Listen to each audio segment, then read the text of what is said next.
Good morning, good afternoon, and good evening, everyone. Welcome to today's Modern Sales Pros digital panel on rewards and recognition in times of uncertainty.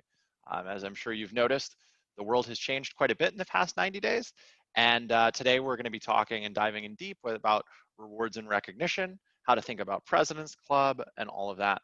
Before we jump in, folks that are just joining in, there are a couple poll questions up. So if you go ahead and fill those out, we will use those as we're going through our amazing discussion this afternoon or this morning or this evening, depending on where you are. And also for folks, as you are coming in, please do use the Q&A panel for any questions that you do have. That makes it really, really easy for us as panelists to figure out who's going to give you the best answer possible. And also, if we need to follow up afterwards because you asked such an amazing question, it gives us the opportunity to do that. And we're joined today by Chris and Kevin, and we'll do some introductions in a little bit. But Kevin, any new hobbies that you've picked up since the start of Shelter in Place? Not new hobbies, but kind of restarting old ones. I've been jumping back on the bike. It's a great social distancing activity. So I'm based in San Francisco, so I've been riding up to Marin, crossing the Golden Gate Bridge. It's really nice. That's a good ride too. It's a nice way to get some exercise and be socially distant. Yeah. And how about you, Chris? Anything new that you picked up? Baking sourdough bread, making beer? I do brew my own beer.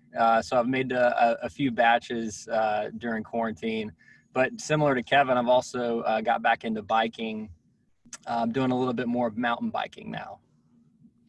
Excellent. And you're you're not in San Francisco. You're out in Nashville? Chattanooga, Tennessee. Chattanooga, Tennessee. Okay. That's right. Excellent. That's a great, and that's all I've done is just hair care tips. So that's my side hustle. So if you guys ever want to know how I've kept my hair looking so great during quarantine, talk to me afterwards. But all right, folks. So we're gonna give folks just 30 more seconds to kind of get in here. Go ahead and wrap up that poll. That will be live for a little while longer. And today, this is a really exciting topic. Two amazing panelists, but it's something too. We've spent a lot of time talking through at MSP what to do around quotas and compensation. How do I rethink about territories and all of that? Today, I'm really excited because this talks a little bit more about a topic that's equally as important as those things, but something we haven't actually hit on yet. And so let's jump in a little bit here. So in terms of modern sales pros, my name is Richard Scrow, the general manager. That just means I keep the trains running on time. Modern Sales Pros is the world's largest community for revenue leaders in sales management, sales development leadership, sales operations, and the related disciplines. Our community, we created it to help revenue leaders answer the most difficult questions they would struggle to solve on their own.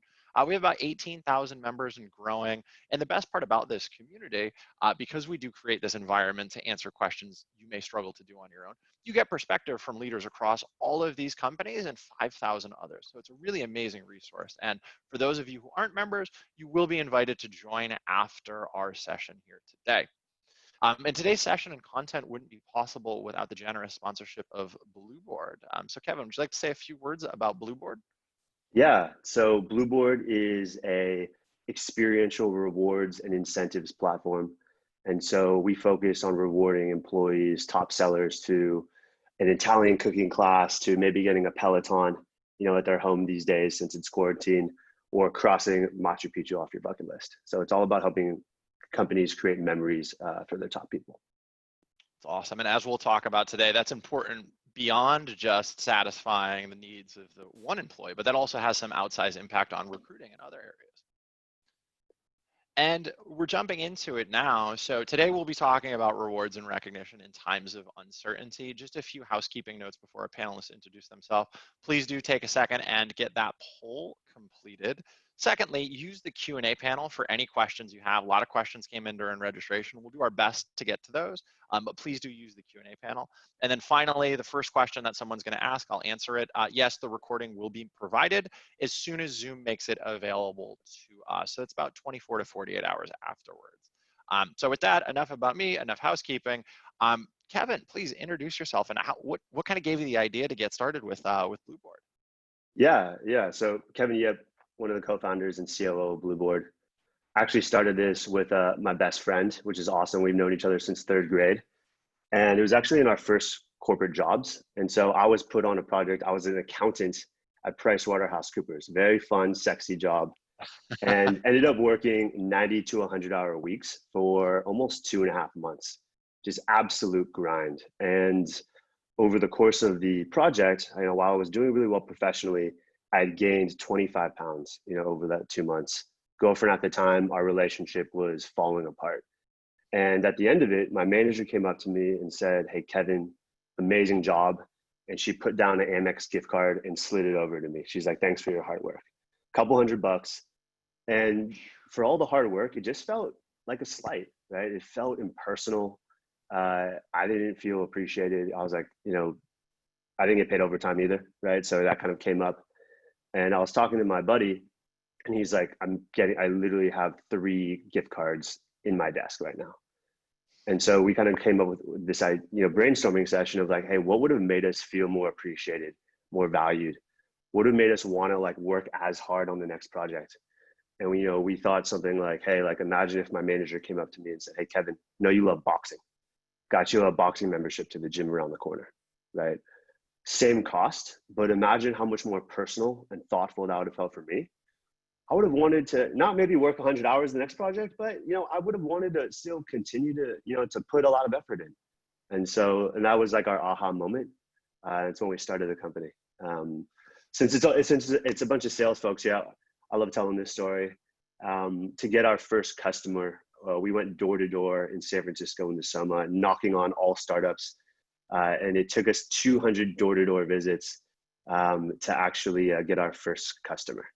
Got kicked out of multiple offices. And so excited to be here. That's an amazing story, and we're excited to have you, and we love hearing founding stories like that because you felt the pain, and I think that's as a former sales leader, 90 hours a week, 25 pounds, that sounds about right. And we also have Chris joining us from the team at Ambition. Chris. Hey guys, thanks everybody for joining. Head of sales development at Ambition. I'm fairly new to Ambition, been there for about 4 or 5 months now, but I actually purchased Ambition for a company before I joined on the team. So kind of have a unique perspective of having bought the solution and now on the other side selling the solution.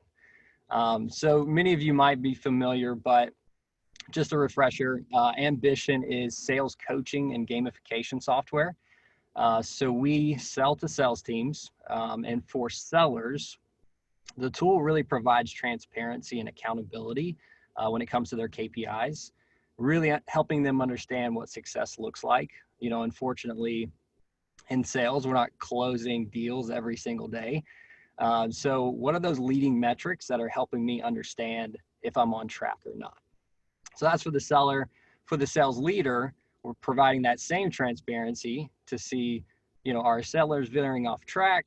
How do we know how to coach them more effectively? Things like that. So that's kind of where we come in and sell to sales teams. So just really excited to be a part of this conversation. I think the topic is super relevant right now. And I think too, as you can speak to as we get into some of the topic areas, you actually get perspective across a lot of sales teams, right, in your work at Ambition. So this is great. So folks, we're going to be wrapping up the first poll here, so do get those last answers in. And this topic is actually special.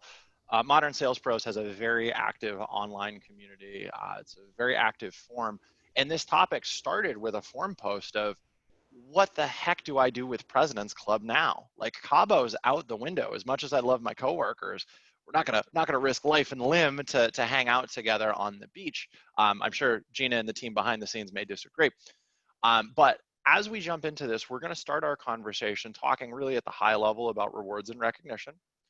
We're gonna spend the majority of our time today talking about President's Club, both what to do literally right now for folks who maybe were in President's Club or achieved or unlocked President's Club based on their efforts in the last year.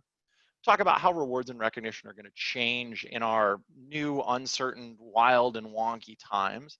And then if we have time to, at the end, we're going to talk about actually how to communicate and roll those changes out through your organization.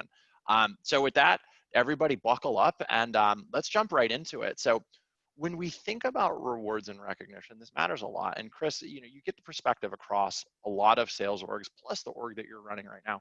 What have you seen and what have you done, especially given that we're in a new world where I can't just take the team out for drinks after work? Yeah, it certainly is a challenge. One in which we've had to really put our heads down and kind of figure out ourselves, right? And then look at our customer base, see what everybody else is doing. And I think the one big takeaway that I have, if you had to ask me, kind of boiling it down, what's the biggest pain for me as a manager of salespeople in this new world? I would say the number one thing is employee engagement is a little bit more fragile than it's ever been. And so, a rep for me who I feel like is in great, motivation and all that kind of stuff on a Monday, Wednesday afternoon, things can be completely different, either because, the whole working world has flipped on its head, or there's so much stuff going on outside of work that could be affecting their levels of engagement as well. And so that's what I'm seeing is really, as a manager, trying to get a better pulse on what's going on in everyone's world, and then what can I do to help re-engage, have empathy, all of that good stuff. And so, obviously at Ambition, one of the things that we do really well is the contests and competitions as a way of bringing that motivation back. And, I know this is not new. It was the case pre-COVID, but, giving out gift cards, as we mentioned earlier, as rewards and recognition is such a thing of the past. And frankly, it's just lazy. And I can say that because I've been giving out gift cards in the past as well. So I'm certainly guilty of that. But yeah, it's you've got to shift to what's more meaningful. And as we're probably going to talk about a lot later, it comes to experiences. And so I'll just tell you one quick thing that we're doing right now. This month, my team, I gave them 2 main metrics that they needed to focus on for their success. And so I told them, if between Monday and Thursday afternoon, if you're able to meet your goal in those 2 areas, you can take Friday off. So essentially, if my sellers are on track to hit their monthly quotas, they're working a 4-day week. And that has been hugely impactful for them, much more so than me saying, here's $100 at the end of the week, right? And so as of right now, our numbers are higher than they've ever been in June. So that seems to be working. I think that's a great point. And I think it's funny too, and Kevin, I'm sure you've got perspective on this, but aren't sales reps like coin operated, right? That's conventional wisdom. You hire these people, they're cash motivated, you give them more cash, they're more motivated there, like, right? Isn't that how it's supposed to work? Yeah, I think it's an oversimplification, to say the least, right? Negative connotation. I think what people are trying to get at is, hey, reps respond and are oriented around incentives, right? It's an easy rule to track metrics, right? To track performance, right? And then there's also a very high risk reward profile, right? You're doing really well. Hopefully, you're potentially making more than the CEO. If you're not doing well, you're looking for another job. And so, to say that, they're coin operated, no, right? It's so much more than that. But because that risk reward profile is so high, there needs to be incentives in place. There's something, Chris, you brought up that was, interesting is, I think rewards and recognition, and, people give out gift cards all the time, right? Because it's easy, right? People give out cash because it's easy. And I think great programs, right? Really, Rich, I think we talked about this, you brought this up, is like, you actually have to know your reps, right? Yep. You actually have to think about, how do we make this personal, right? And so, like, I think great programs are very personal. On top of it, I think, just to get a little more conceptual, right? They need to be really accretive to driving behavior and building culture so that reps are engaged, right? On the culture side, really 2 things happen. One, it's for the rep that's actually getting rewarded. And then it's for everyone else who's seeing that rep getting rewarded, right? And so that rep, they've won, they're feeling appreciated, they're feeling valued, and they're motivated as heck to win again, right? I think great recognition, like in one interaction, it really, it's re-energizing to that employee, right? It refills the tank, if you will. And then for the rest of the team kind of watching on, right, it really sets the visible precedent of how you treat your top sellers. And so, right, what behaviors do I need to exhibit in order to get recognized? What behaviors do I need to, results I need to do to get recognized? And then it creates that environment of healthy competition. Well, and I think too, back to Chris's point, like capturing the data is actually very easy in sales. Like it's probably one of the best instrumented disciplines that we have. But I think what gets really interesting, and Chris, I know you've got a perspective on this from what you're seeing from who you're selling to at Ambition. Like, what's your point of view on coin operatedness in sales? Are you kind of like, no, I give my gang gift cards, everything works, or is like, what's your take on that? Yeah, I mean, I definitely was guilty of this thinking when I was a sales rep. I was just like, give me money and I'll be completely fine, right? But I think that's because I never was given, something better than that, right? I just assumed I'll just spend my money. But the more I think about it, and the more that I've managed reps, I see so much more, of a needle mover when it comes to motivation from something, some reward that there was time and effort that went into, right? My manager, understood what my hobbies are and what I'm excited about outside of work and chose to invest in that for me. So like, man, that just creates so much loyalty for me to this company and to my manager. And so, so I think that way of thinking, the coin operatedness, yes, of course, you're going to have some individuals who all they want is money. But I think on a whole, like if you're looking to drive deeper engagement, loyalty to the brand, it's got to be a little bit more meaningful. And also it's a great recruiting tool too, right? I mean, and it's funny too, you can look at it from a negative in Kevin's story of, hey, Kevin, good job. Slide my $100 gift card across the table. And you're like, what the F? To the point where you actually went out and found a company and built a company to solve the problem differently. I'd imagine the same is true on the opposite end. Like, hey, I did really well. I exceeded all my goals as a seller, and I got a James Bond experience, or I got to hike Machu Picchu. That person, he or she, is going to go sing the praises of your company to anyone and everyone who will listen. Much like when you give a rep a big check, it's the same, I'd imagine, and Kevin, I'm sure you've seen this, it's that same effect where they share broadly with all of the people in their network. And then your brand, it's easier to recruit because you're known as a company that does awesome stuff for its people. Absolutely. Recognition, rewards, right? It's a double-edged sword, like you mentioned, right? And interestingly, a few Blueboard employees actually had gone on Blueboard experiences, and that's how they heard about us and then came to us, right? But, if just in experiences, right, people are, they're bringing their friends, they're bringing their family, they're taking pictures, they're taking video, they're posting online, they're singing the praises of the company. And, that's making your top employees brand advocates and huge recruiting tool. So yeah. Yeah, and I think that's great. And I think before we jump into President's Club, just one question. This is actually a great question that came in from on registration from Andrew. What's the best way or ways to communicate recognition across your organization?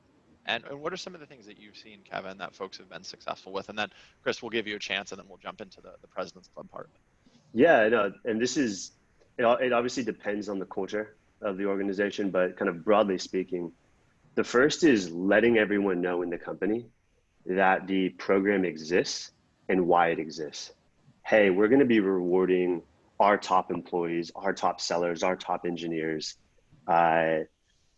because, we value them, we value their contributions, and we're going to be doing, a mix of things. We're going to be doing experiences, we're going to be doing some cash, we're going to be doing gift cards, what have you, right? I'm just, saying. And so that first like company-wide announcement is very important, right? And we've actually seen, talking about employee engagement, a good rollout of a program, even before anyone gets recognized, you can actually see boosts in your employee engagement score tied to recognition from simply a very effective and good rollout, right? One company that did this really well. So what they did was they had the EA to the CEO. This person was working on a really high visible project, and they recognized this person. They went skydiving, took a video, and basically played this video, talked about the story of what this EA had done, and used that as kind of this like organic kind of promotion to roll out. And so that was like one of the best ways I've seen it done. And then, once, as the program gets rolling, it's really about making it personal to the employee, right? What did they do to get achieved? Why is that valuable? How did that move the needle for the business or team? And then recognizing them, right? And so ideally, as that person gets rewarded, right, it's posted, in Slack, it's shared in all hands, it's shared in company-wide emails, so that it really reinforces that the program is real and exists, and that people are actually getting recognized and rewarded for good things. I think that's phenomenal. And you can see this too with some big brands. Marriott Recruiting actually has a whole channel dedicated on, I think, Instagram to the experiences that you get as a Marriott employee. So it's a great way, probably not great right now for them, but it's a great way to actually communicate the value of your brand and put your money where your mouth is. So thank you everyone for completing our first round of polls on President's Club. Some interesting data in there as we transition into that part of the conversation. 50-50 split amongst our audience. Some have President's Club, some do not. Of the folks who have President's Club, the majority of folks are kind of undecided. They're not exactly sure, should they cancel or should they keep them? So this is going to be great as we transition into our talk about what to do about President's Club like right now and how this is going to change going forward. We're also going to spin up another poll just around the types of rewards and recognition and incentives that your company uses. So that poll is going to be going live now as we transition into President's Club. So President's Club, back when I was young, we'd go to Mexico, or you'd have a great experience down in Miami, all expenses paid, first class travel. That's obviously all out the window right now. So Kevin, what are you seeing brands doing now, and why does this, what's going on with President's Club right now? Yeah, I mean, that's the traditional President's Club, right? It's let's take the top 10% of our team and let's all go to a beach vacation, have one meeting, dinners, drinks, the whole shebang. Group travel is not happening right now. It's dangerous, and companies aren't willing to kind of take that risk. And so people are trying to, really scrambling to figure out what's next. Hey, do we postpone the trip to later on in the year, or do we even kind of roll it up into next year's trip, right? I think what we're starting to hear from the companies we're talking to, right? We've had several companies who actually had a President's Club in March, right? They literally had to cancel about 2 weeks before. It's devastating, right? Everyone's looking forward to it. Everyone's been looking forward to it for over a year. And so they actually moved it to October, Q3, right? October, or I guess Q4, sorry. What they're starting to feel like is like, hey, it doesn't feel like we're going to be able to go. And so postponing feels like just kicking the can down the road. And so what companies are trying to figure out is like, what are the alternatives, right? And so, we're hearing a lot of, hey, like maybe should we just pay reps out? Should we give them, travel vouchers? Like, should we give them, should it be a return to the Rolex days? And so, yeah, companies are really scrambling right now. I think for Blueboard, what was really interesting is we actually started selling to HR. We didn't start selling to sales until much later. And it was actually customer driven. And so last year, a big business unit in Salesforce, their revenue leader said, hey, we are not going to Puerto Rico this year. I don't want to spend, another week with my team. You're gonna have to fire one person. We're gonna have, 2 or 3 of the top performers are gonna leave. Like, let's just not do it. Like the past couple of years have been both really fun, but also kind of painful. And so they decided like, hey, why don't we just give everyone a personalized experience and trip, whatever they want to do. And so they actually found us on Google, which is pretty remarkable. And It's a big so, inbound lead right there. yeah, that was a great one. That was a great one for marketing. But what they did was like, hey, like, how do we basically cross something off our top people's bucket list, right? And so, that was kind of right in vein with what we're good at, right? And so we ended up sending people to, we sent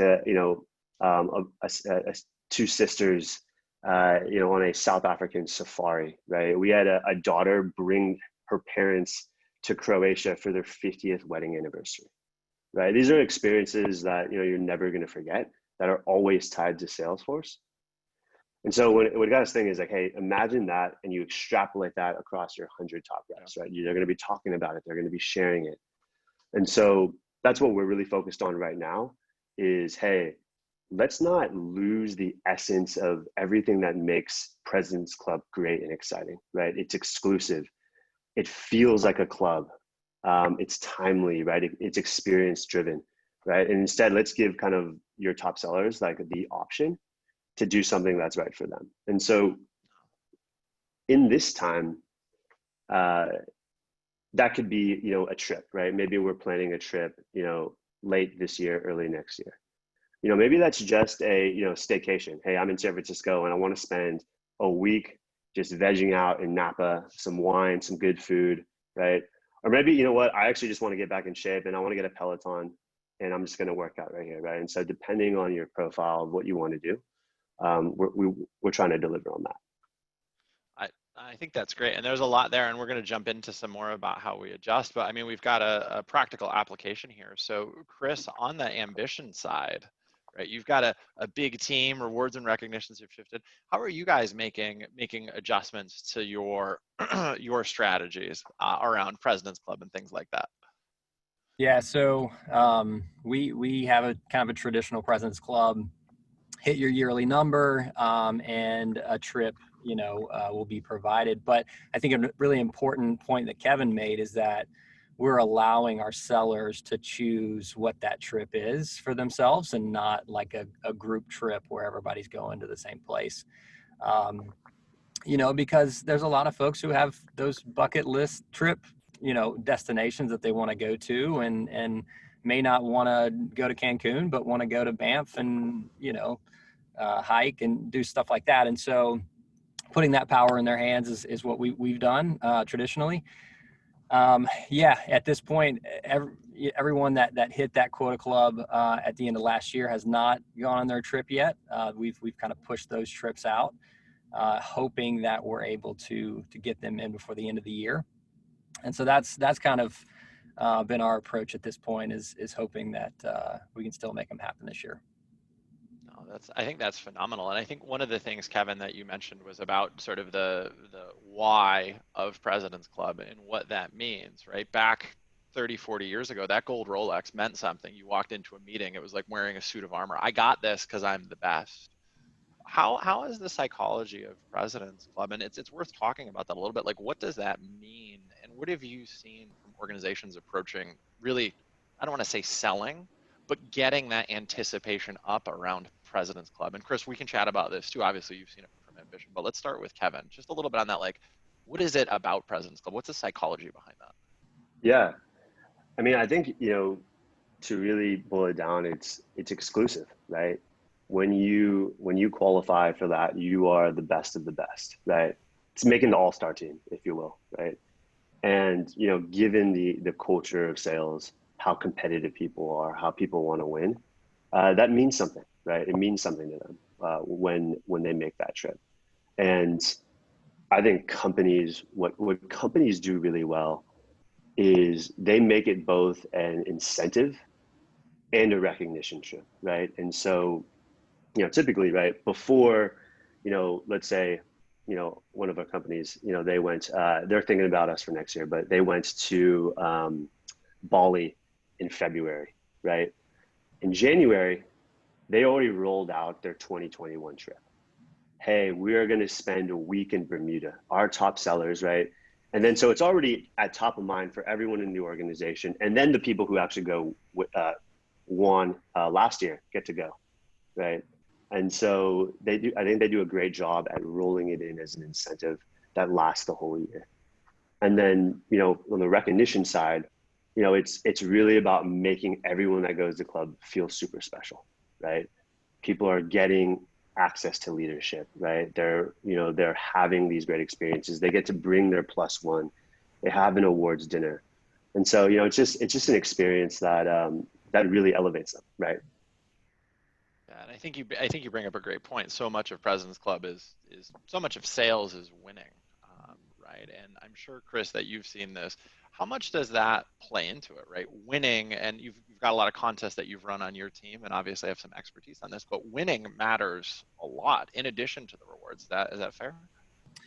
Yeah, for sure. I mean, I think, there's been a lot of webinars around like unicorn reps, right? The folks that are just like above and beyond. And one of the things they say about unicorn reps are that they're really competing against themselves quite a bit. And so they really want to see themselves at the top of the leaderboard, and then how they've fared against themselves in past years, right? And so one of the things I've seen that's gone over really well, and Kevin kind of alluded to it with the recognition portion of it, is just making sure that when that individual, gets that trip, you kind of give them a stage to talk about why they were so successful this year. Talk about some of their best practices, because that allows them to really kind of revel in that win and truly get recognized, and not just, hey, here's your airline voucher, like, have a good time, right?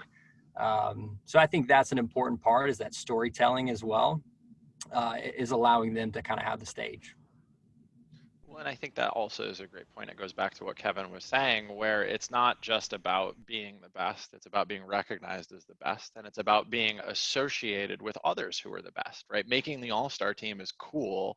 And if you're a football fan, right, if you go to the all-star game, you get to go to Hawaii, you get a cool jersey. It's a fun experience, but it's also, there's only however many people get to do that. It's an elite subset. So I think that's phenomenal. In terms of where we're at right now, and I want to break this conversation up into two pieces, Kevin, but what should our audience be thinking about today with that group that was like, hey, we don't know what to do with our President's Club, right? Not what we're going to do for the next President's Club, but for the one that was supposed to happen in April, the trip to Bali. How should organizations be thinking about making changes to that? Yeah, I think the first thing is to slow down a little bit. Communicate, hey, obviously the trip is on hold. We're still figuring out what to do, but we want to, club is special, and we're going to make it special for our people, right? And I think giving a timeline is a good thing. I think what we're seeing is people rushing in to try and just come up with something really quick. You're never going to come up with the best solution like that, right? And so, I think the two things that I talked about is, one is, how do you make it feel like a club, right? It still needs to be exclusive, right? How do you make sure that the club delivers on like the special treatment for your top sellers, right? So that's one. How do you make it feel like club? And the second is that it needs to be timely, right? It doesn't need to be today, but I think what we've heard is that some people are pushing it to next year, and that feels super deflating for a rep, right? Super discouraging. Now is not the time to demotivate your top people. And so once you kind of figure out what to do, making sure that it's this year and it's delivered on.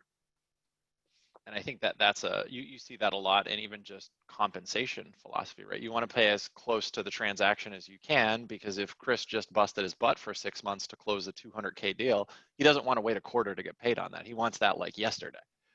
Delayed gratification does not work in sales. Like, you can look it up, right? It does not work. No. And I would say in preparation for this panel, I was reaching out to a lot of my peers, and I was shocked at the number of folks who kind of fall into that bucket of like, we don't know. We would love to know like what the plan is, for these trips, or, what's going to happen with it. So. And I think something too to back to Kevin's point, one of the best parts about Club is, I mean, let's face it, if I have FaceTime with the CEO or the CFO or the CMO who I don't usually get to interact with him or her, how do you replicate that? Or is there an easy way to replicate that for folks that are trying to figure out, like, cool, we can do the rewards piece of it, but what that like feeling elite, what have you seen organizations do, or are there any best practices around making sure you maintain that relationship building component? Yeah, no, great question. And it's something that kind of individual rewards doesn't fully cover, right? And so you need to have like a complementary solution. A couple of things that I really liked is, one organization, what they're actually doing is at the beginning of sales kickoff next year, they're adding a couple days for the President's Club winners. And leadership's going to go early and they're just going to spend time together, right? Kind of mimic, kind of like the President's Club feel, but in a much shorter time. So they still get that access to leadership. Another idea that we've heard a lot is mentorship. And so depending how big the organization is giving these top reps access to leaders, access to, small, even one-on-one AMAs, lunches, dinners that the leadership is, kind of promising their time to. Yeah, and that feels like a pretty easy way to build it. And you can even do that socially distanced over Zoom, send somebody a nice bottle of wine and so on. Exactly. I think there's a lot here, and I mean, we could spend a lot of time just talking about this piece, but I also want to talk about how should we start to think about for next year, right? There's still, like you said, you don't really want to delay gratification in sales, but let's say we've ran my President's Club, I got everybody to Miami in January or whatever it was. How are things going to be different in 2021, and how should we start to think about that as sales leaders? Yeah, I can kick this off. Yeah. I think as consumers, right, and it's starting to very much filter into the workplace, there is a premium, if you will, on personalization, right? On who is this person, who is this rep, and how do we deliver something unique to who they are, right? And so anytime you can deliver something personal, it's gonna be better than kind of the peanut butter spread approach, right? The one size fits all. And I think what companies and our customers are really excited of is giving the ability, like Chris said, for a rep to choose something that's right for them, right? Maybe they have a family of 4, right? And they want to spend some quality time, with their family. Maybe they, want to do a solo backpacking trip in Banff or Patagonia, right? And so being able to deliver on personalization, I think we're going to see a lot more of in incentives in these President's Club type trips. Well, and I think too, that's back to what Chris was saying before, even just for SPIFFs, right? Being a little bit more tailored about that approach and saying, hey, I know you like boxing, even if it's cheaper, saying, hey, here's your next boxing lessons on us. Great work. Kevin, you probably wouldn't have started Blueboard if that had happened enough times for you for your 90-hour days at Price Waterhouse or JP Morgan, right? I think the other part too on this that's interesting is that notion of personalization goes beyond President's Club. And if we think about, and Chris, I'd love your perspective on this of what you're seeing out there in just the rewards and recognition for sort of contest winning, but we're all in a different world and it's not going back to the office most places. So really being personalized and thoughtful about what I'm rewarding you with is more important now than it's probably ever been. But Chris, what are some of the things that you're seeing that are maybe unique or novel in rewards for even for winning SPIFFs? I know you touched on it a little bit at the beginning, but it'd be great to hear a little bit more to, as folks mentioned in the poll, a lot of cash, a lot of gift cards. What are some creative ideas? Yeah, again, I mean, to your point, creative, like you got to get outside of the box and start thinking about some new ways to recognize people. One of my favorites, we do it every Q3, is our top seller gets to pick a billboard, pretty much any location that they want. for the most part, any design that they want. Marketing has to approve the design, obviously, but they get to put their face on a billboard. A lot of them put it close by where they work, where they live, so that their friends and their neighbors are seeing it. And it's just, I mean, everybody's taking pictures with it, right? And so nowadays, billboards are relatively, affordable, right, for a spiff. Depending on location. And that's just a great way, outside of the box thinking, that people are like, man, that's the coolest spiff, right? And they put it on Instagram and all that kind of stuff. So I love that. That's one of my favorites. Yeah. But I did see one of the questions in the chat around, hey, like budgets are tight. How do you recognize people without spending a ton of money? And my one go-to suggestion here for kind of free spiffs would be sales leader humiliation is kind of number one on my list. We recently convinced our CRO if our top seller, for the month, since we're all in this COVID world and having terrible haircuts, we convinced our CRO to let our top rep dictate to the CRO's wife how his hair would be cut live on a Zoom for the whole company to watch. And so, I mean, they gave him just a devastating, just terrible haircut, and he had to keep it for, I think the deal was like 5 days or something. But you would be amazed at the lift of the team. We got so much more out of them just for a bad haircut, right? Didn't cost us anything. So that's anytime that you can humiliate one of your sales leaders, that's a great way to get folks motivated. And I think that comes back to one of the points that you both mentioned earlier on. You really do have to understand your team. You have to understand the individuals on the team and the work culture, because there's places where that's going to be absolutely over the moon hysterical, and there's other places where that maybe won't move the needle. And I think to the MSP audience especially, it's really back to that. You kind of got to know what you're working with. And to Kevin's point, you can't just peanut butter this and say, oh, I heard it on a webinar, it's going to work for me. No, like really, this is bigger. And that's why we started with the rewards and recognition. You do have to understand your team and understand your work culture and what you're trying to build before you go ahead and implement anything. And I love, Kevin, you made a point earlier around like, don't rush it. I'll echo that again here. Don't rush it, because you really only get 1 or 2 chances at rolling out something as iconic as a President's Club. And if you bungle it time and time again, it's the exact opposite of what Chris mentioned, where that billboard sounded like a good idea, but if you didn't pull it off time and time again, your company's going to go, these guys and gals don't know what the heck they're doing. Which brings us to kind of our last piece on this, which we've talked a lot about. How do I transition my President's Club? We've talked about some tactics and some different ideas. Let's say I make the decision we're going to do something different this year. How do I start and think about communicating that change in my organization? And Kevin, you hit on it a little bit before, but I'd love to double click in so folks can kind of take away, cool, I want to change. How do I start to communicate that to my organization? Yeah, no, I think you lead with kind of the intention for the original President's Club. Hey, when we rolled this out at the beginning of last year, and when we started this program, we wanted it to feel exclusive. We wanted it to be oriented around an experience. And we wanted it to be shareable. We wanted you to be able to bring a loved one, right? And spend a lot of time, with your coworkers.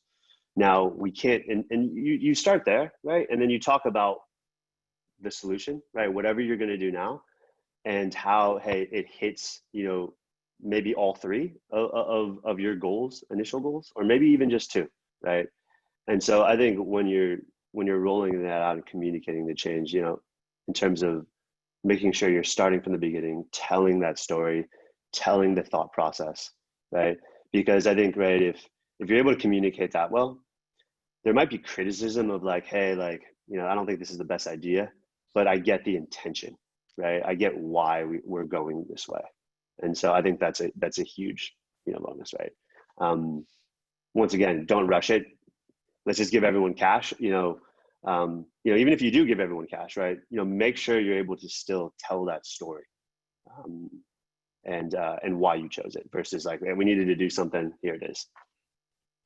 Yeah, and I think that's we talk about this a lot in Modern Sales Pros, but any change management 101, communicate some of the first principles. And if you have strong organizational disagreement about the why, the how doesn't matter. But I think the other thing I would add to what Kevin's saying, and this is important for a lot of reasons, especially with remote work culture and us all learning how to manage in crisis, vulnerability and openness and transparency and honesty go a long way. Those are all tenets that we should have subscribed to before, but now is a great opportunity to refresh your thinking as a leader on those things. And I think, Kevin, to your point, being honest around this is what we're doing, this is how we're thinking about it, this is why we want you to get an amazing experience with your family. We know that group travel is dangerous. We don't want to put anybody at risk. Here are the alternatives that we've come up with. Is a very intelligent, thoughtful, empathic way to bring something up to the organization versus the peanut butter approach with, hey, everybody gets extra gift cards. Doesn't have that same, I don't feel like I'm elite when I get a gift card like everybody else in President's Club. And I think there's a couple other parts here too, and I think we've hit on this just a little bit, but Chris, I'd love a little bit more of your experience here on just kind of communicating changes, right? And I think it's good for you because you've seen this at different sales orgs. You've got a ton of data in what you do. But how have you seen some of the best orgs communicate changes organizationally and thinking through, right? President's Club is a big change to an org, but there's been others, and I'm sure you've seen some, Chris. So I'd love some perspective from you on that. Yeah, and you hit on a couple of the big points, Richard, but I think, you know, transparency into the thought process is a big piece of it. Bringing folks into the conversation. So if you've got team leads or just folks on the team who want to voice their opinion, I think that's important. All voices are being heard. And then, you know, if you have waited too long to make changes or done things wrong in the past, I think your point about vulnerability is really important as well. And just kind of coming forth with those things, I think those would be well respected. So I think those are all important pieces of making changes. I think you never want to make a change and catch people off guard and have them, you know, things were going well, like why did we make a change? So those would be a couple tips I would say, just to make sure to think about when you're making those changes. I think that's great, and I think that's something to President's Club. And there's a lot of different ways, as we've discussed, that we could change that. But being open and honest and transparent, I think, is huge here. For folks online, we're going to move into sort of Q&A. We'll be taking questions. There's some questions that have bubbled up in the chat panel here. Also, we'll be running our last poll now. So we've touched on a lot of different topics here today, but we want to make sure that, you know, if you're interested in learning more, just sort of raise your hand, complete the poll to make sure that, you know, if you need to connect with the Blueboard team to learn more about some of these experiential components, that that we can connect you with Kevin and the team there. So our first question kind of coming in, and this is a great one from Christine, you know, they're thinking SKO, maybe that's virtual, maybe my President's Club is going to be virtual, cash bonuses this year. Like, Kevin, just kind of looking through that set of questions, what are some tips or tricks that you may have for folks that are fully virtual and don't have plans to get back together for SKO, maybe until the second half of next year? Yeah. And so I would go back, right? You know, you touched upon this, is that you can still have leaders commit their time virtually to build, kind of give people that access to leadership, give people that one-on-one time that traditional group trips do. And so that would be, you know, that to me seems like the best bet, especially in, you know, if SKO or, you know, other like people getting together as a group aren't happening until, you know, late 2021. Yeah, and I think that that's something too where you can say, hey, it's a little bit of time now, but it's a breakfast or a coffee meeting or whatever that can be, you know, very relatively easy for us to get ready to rock and roll with. Another question, and this is actually a great registration question. Any tips or tricks around both kind of rewards and recognition and President's Club for businesses that have maybe multiple locations, both domestic and overseas? Any thoughts on that, Kevin? Yeah, I think, you know, and you know, I think maybe a billboard is more obviously for kind of like in a location where everyone's at. But you can deliver tons of things to a remote distributed workforce, right? I think what becomes like the easy answer is individual rewards, right? Where people can do something that they want.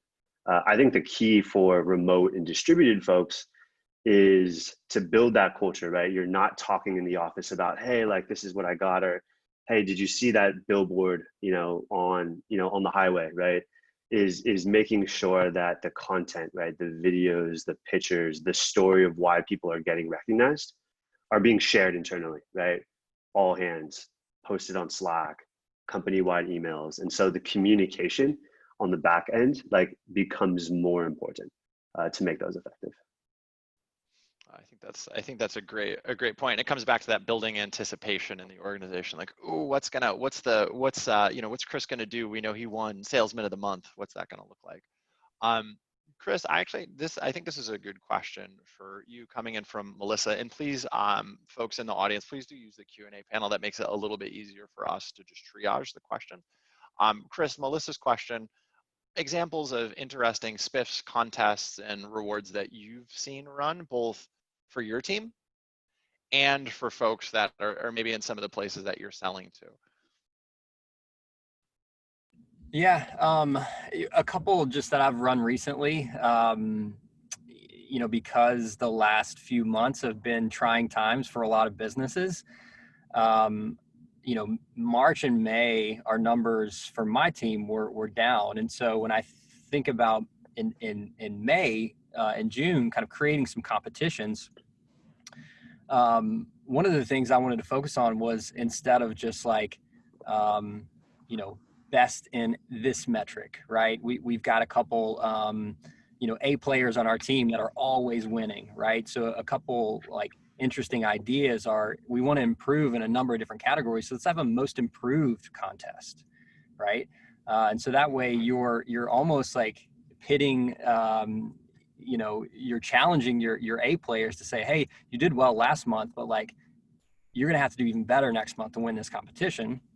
And that really allows also, I've got 2 reps who are brand new, who are onboarding, and it's tough for them to compete with the A players, right? Who've been there for a year and a half. And so that's a great equalizing competition where everybody can participate is a most improved challenge. I just finished one recently. We called it Sales Poker. And essentially it's really, really simple. And again, this is one that doesn't cost us a thing, but you got 5 days in a week.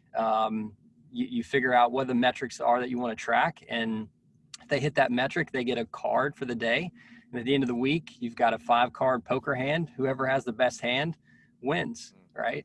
And so just little creative things like that we've been using to get people excited and going. So. And one general piece of advice on this, and this is more from what we've seen from lots of conversations in modern sales pros about contests and all of that, and we've talked about being deliberate and being mindful, really begin with the end in mind. What's the goal of the contest? Is it to boost employee morale? Is it to challenge our top performers to be better? Is it to reward and recognize, because maybe we're not closing business, but we've got a lot of activity going on. What are we going for there? And then figure out the right contests to make sure that it happens. Because again, you want to tailor it to your needs, not just say, oh, well, it sounded like a cool contest on a webinar. Let's run an activity-based SPIFF. If you don't have an activity problem, maybe that's not the right solve for what you've got, the challenge that you face. That's exactly right. Yep. And I think a good question on this too, and it's sort of a follow-on. How are you guys sort of visualizing, or what have you seen work from a visualization? Back in my day in the office, right, we used to just actually have a little leaderboard where we would fill it out at the end of every day. Doesn't work anymore. But are you seeing dashboards and things like that? Or is that what folks doing? Chris? Yeah. I mean, fortunately, the Ambition platform is going to do all of that for us. So we've got, TVs when we were in the office, we had TVs. Now, it's just a URL where the reps can pull it up and kind of see exactly where they're at. We also are embedded in Salesforce. Yeah, so dashboards are real important. You definitely need to have those numbers kind of come off the page a little bit. Otherwise, they're not going to like be checking them. So they have to be relevant numbers to the reps. For instance, like, you know, if you're looking at an AE in a position that has a long sales cycle, and you're just putting a closed won number on the TV, and it's only changing, you know, once every 2-3 months, right? They're not going to be going back and checking that dashboard, right? So you're going to have to like really figure out what are the behaviors we want to change, what are the metrics we want to look at that are going to lead to those outcomes. So yeah, I still think that dashboards are really important right now. You know, we've also been experimenting with like, you know, like Slack triggers and, you know, pushing some of those numbers via Slack so that, you know, it's very visible to reps there as well. I think that's great. And I think, thanks, Chris, for sharing that. I think that's really good perspective on how to make it visual, even though we're all kind of remote. Last question here, and then we're going to start to wrap things up. Excuse me, Kevin, question for you coming in. You know, do you have information on how effective different kinds of rewards are? We've talked about, you know, cash and salespeople being coin operated. I think that comes from a good place, but what do you think about different types of rewards, and do you have data for you know, for the success of different types of rewards and recognition? Yeah, no, it's a great question, right? And how I kind of think about this is based kind of like on research first, right? It's called variable reward theory. And so this is just the idea that when giving a reward, all else equal, right, it is very important to mix up that reward. And so, you know, moving from maybe cash this month to experiences to, a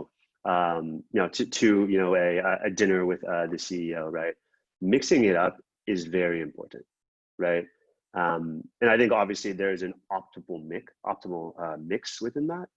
And so, you know, one of the things that we've seen is that cash does have a diminishing marginal utility, right? And so as you continue to give out cash, right, you need to give out more to get the same type of bang for its buck, if you will. I tend to like, obviously, rewards, experiences that are really shareable, right? It's something that you just don't give and no one talks about, right? It can be, there's a story behind it, right? You can talk about it with your friends. You can, you know, build that brand advocate with the employee. And so, you know, we've seen things, you know, one of our big use cases is employee referrals, right? And, you know, a company was giving out $5,000 in cash, right? They switched to an experience, and actually, you know, because it was so marketable, right? Cash kind of just blended in. We saw a 260% increase in the number of referrals and a 41% increase in the number of referral hires. And so like that's just like one, you know, example of not only how mixing it up is important, but how choosing a reward that's highly marketable, highly shareable pays dividends for the program. I think that's great, and I think that's a great use case for rewards that we didn't even talk about, right? Referrals. It's a great opportunity there. We've got a couple minutes left, so let's move on to the wrap up. Chris, a couple key takeaways for folks here? Just one or two things we want folks to remember about this topic. Yeah, I think one big theme that kept coming through in a lot of the responses just around like getting to know your reps and understanding what's going to feel meaningful to them. And so one of the things I would suggest, a lot of times we do it with onboarding reps. You know, as they're coming through the onboarding phase, you're obviously trying to get to know them a little bit better. You know, ask them a question around, hey, if I gave you $500 right now and you had to go spend it, what would you spend it on, right? What would you really want to spend that money on if nobody else was telling you how to spend it, right? And so that, you know, could help you get to the heart of what they may feel is meaningful, what some of their hobbies are, things like that. So that's my one big takeaway is get to know your reps and don't take the easy way out on the gift card route. Don't peanut butter it. Yeah. And Kevin, last but certainly not least, any couple key points for folks to take home? Yeah, so much. I'm trying to figure out which one. You know, I think we also talked a lot about kind of storytelling and you know, figuring out the why behind, you know, what actions you're taking and being really dialed into that, right? The kind of leading with empathy, leading with vulnerability, and telling that story um, about, you know, what you're going forward to do next, what you're trying to solve is super important, right? And making sure that you're sharing that story, you know, in one-on-ones, company-wide, what have you. This is amazing. And I think we could talk about this for probably another 3 hours here. Kevin and Chris, I know you're both very, very busy. Thank you so much for taking some time to share your amazing perspective with the MSP community. On behalf of myself, Gina behind the scenes, and our 18,000 members, I want to thank you. And for folks on the line, this recording will be available about 24 hours after processing. So thank you, everyone. And I hope you all have a great rest of your day and a safe and awesome rest of your June. Take care, everybody. Thank you again. Thanks, y'all. Thanks.